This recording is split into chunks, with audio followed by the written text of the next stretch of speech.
Setup दिख रहा है सर। ये तो बाजार गिरने से इनकार कर रहा है। वंस अपॉन अ टाइम ऐसा था कि बस कोई खबर आ जाए, गिरने का बहाना चाहिए, अब बढ़ने का बहाना चाहिए। क्या कुछ डेटा में, कुछ पैटर्न में कुछ अलग बदलाव दिख रहे हैं आपको? जी अनिल जी, आपने बहुत सटीक बात कही। इनफैक्ट कितने नेगेटिव न्यूज फ्लो आए, बट हमारा बाजार काफी रेजिलियंट है। निफ्टी 50 आज के दिन में भी 24,000 का लो मार के अभी 24,250 के आसपास ट्रेड कर रहा है। सेटअप काफी पॉजिटिव है। इनफैक्ट लास्ट वीक में एक काफी सेलिंग प्रेशर वाला दिन हमने देखा था, जिसने मार्केट को एक करेक्टिव सेटअप में डाला है। मेरा ये मानना है कि रिकवरी हम देख रहे हैं जरूर, बट एक 24,300 का एक रेजिस्टेंस लेवल है ऊपर में, यदि वो निकल जाता है तो आई थिंक ट्रेडर्स हमारे एग्रेसिव हो सकते हैं। बट जब तक वो लेवल नहीं निकलता है तब तक काफी पॉसिबिलिटी है कि आपका थोड़ा सा रेंज बाउंड हो सकता है, क्योंकि आज के दिन में भी देखिए ऑलरेडी एक 250 पॉइंट की नीचे से रिकवरी आई है। काफी स्ट्रॉन्ग मूवमेंट आया। यदि आप ओपन इंटरेस्ट का डेटा भी देखते हैं तो 24,000 के पुट में तो बहुत ओपन इंटरेस्ट है, तो सपोर्ट तो आपका क्लियर बना हुआ है कि भाई 24,000 इतनी नेगेटिव न्यूज के बाद में भी, जहां पे एशियन मार्केट्स नेगेटिव ट्रेड कर रहे थे तो भी वो लेवल नहीं टूटा, तो वो क्लियर बन गया। अब हमें ये जानना है कि आगे मोमेंटम कहां पे आ सकता है। मेरा ये मानना है 24,300 उस दिन का हाई है जिस दिन हमने बहुत ही बेहतरीन तो नहीं, बहुत ज्यादा सेलिंग प्रेशर हमने विटनेस किया था लास्ट वेडनेसडे को। तो 24,300 का यदि लेवल निकलता है तो नेगेटिविटी पूरी वाइप आउट हो सकती है और पॉजिटिव फ्लो के साथ हम ट्रेड कर सकते हैं। तो एक कंडीशनल ट्रेड मैं दूंगा, हो सकता है आज लास्ट हाफ एन आवर में, हो सकता है कल के दिन में हो। बट यदि निफ्टी 24,300 निकालती है तो आपको एटीएम कॉल ऑप्शन बाय करके आगे ट्रेड कर सकते हो। अब वहां पे प्रीमियम के भाव क्या होंगे, क्योंकि एक ही दिन की एक्सपायरी बाकी है, तो थीटा डी के भी काफी रहेगा। तो ये लेवल बेस्ड ट्रेड में यहां पे सजेस्ट करूंगा। और जब तक ये नहीं होता है अनिल जी, आई थिंक अभी भी प्रीमियम्स है। और मेन फेवरेबल क्या है कि आपको आईवीज अभी बाउंस बैक होके 13 साढ़े 13 पे आ गई है, जो निचले स्तर में 11 साढ़े 11 तक गई थी। तो एक थोड़ा सा यदि बड़ा रेंज हम लेते हैं 24,500 का और 23,800 का, ये सिर्फ हमारे वही दर्शकों के लिए जो ऑप्शन राइटिंग और स्ट्रैटेजी समझते हैं। जिन्हें वो नहीं समझ में आती उन्हें ये नहीं करना चाहिए। एक रेंज बाउंड ट्रेड ले सकते हैं जहां पे आप 24,500 का कॉल बेच रहे हैं और 23,800 का पुट बेच रहे हैं, उसमें आपको अच्छा खासा 18 से 20 रुपए का प्रीमियम मिल रहा है। 40 रुपए का स्टॉप लॉस रखना है। एक ही दिन बाकी है, थीटा डी के होने के बहुत ही बेहतरीन चांस है।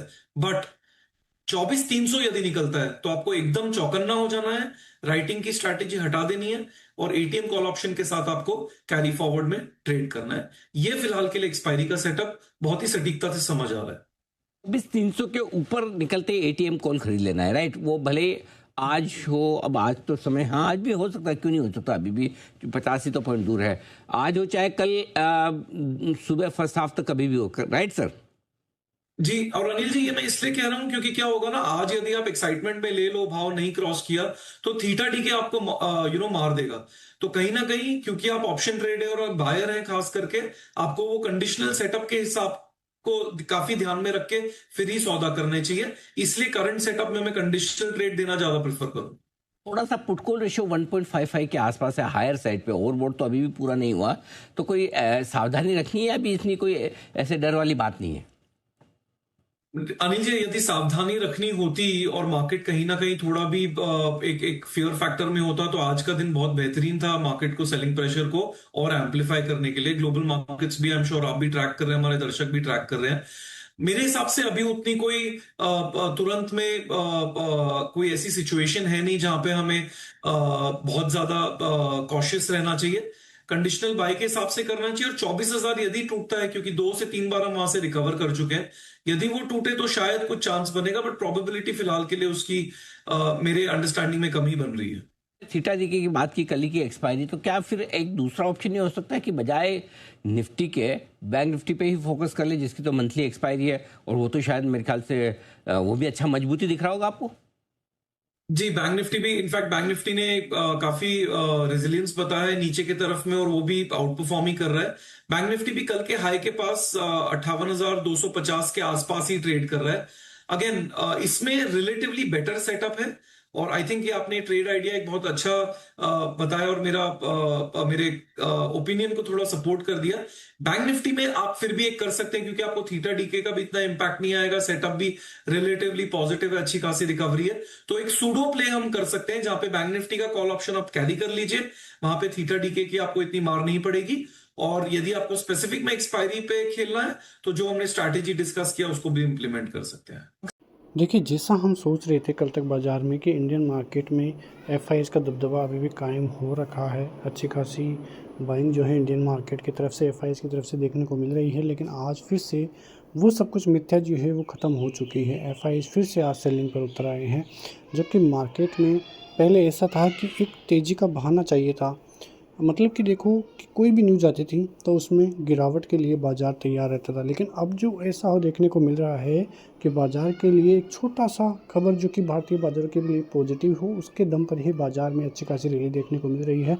तो वो जो सेंटिमेंट थे वो इंडियन मार्केट के लिए अच्छे खासे पॉजिटिव होते हुए नज़र आ रहे हैं। लेकिन आज इंडियन मार्केट में जिस प्रकार से 3000 करोड़ की सेलिंग एफआईआईज़ की तरफ से देखने को मिली है, स्टॉक फ्यूचर में भी और इंडेक्स फ्यूचर में भी यहाँ पे एफआईआईज़ की तरफ से सेलिंग ही देखने को मिली है। तो ये काफ़ी जो है नेगेटिव डेटा आज इंडियन मार्केट के लिए है। लेकिन उससे पहले आप देखोगे तो अच्छी खासी खरीदारी एफआईआईज़ करते हुए नज़र आ रहे थे, तो लग रहा था कि कहीं न कहीं एफआईआईज़ की वापसी फिर से इंडियन मार्केट में हो सकती है। लेकिन बड़ी सेलिंग जो है वो एफआईआईज़ की तरफ से देखने को मिलती है, जबकि जो बाइंग है वो इतनी बड़ी एफआईआईज़ की तरफ से आ नहीं रही है। तो ये एक नेगेटिव पॉइंट इंडियन मार्केट के लिए हम लेकर चल सकते हैं। डीआईआई ज़रूर अच्छी खासी बाइंग फिर से करना चालू हो गए हैं, करीब 2000 करोड़ की बाइंग डीआईआईज़ की तरफ से दिखाई दे रही है। लेकिन अब देखना होगा कि आने वाले दिनों में भी क्या एफआईआईज़ बाइंग जो है करते हैं या कितनी और सेलिंग करते हैं, क्योंकि जब तक इंडियन मार्केट में एफआईआईज़ की बाइंग नहीं आएगी, कोई बड़ी रैली के अनुमान जो है इंडियन मार्केट की तरफ से हम लगा भी नहीं सकते हैं। तो देखना होगा कि आने वाले दिनों में बाज़ार किस प्रकार से तेज़ी दिखाता है। लेकिन फ़िलहाल आज का दिन काफ़ी अच्छा था। बड़ा गैप डाउन होने के बाद में बाज़ार की रिकवरी काफ़ी अच्छी थी, जहाँ पे कल की क्लोजिंग थी उसके आसपास ही आज भी बाज़ार क्लोज होता हुआ नज़र आया है।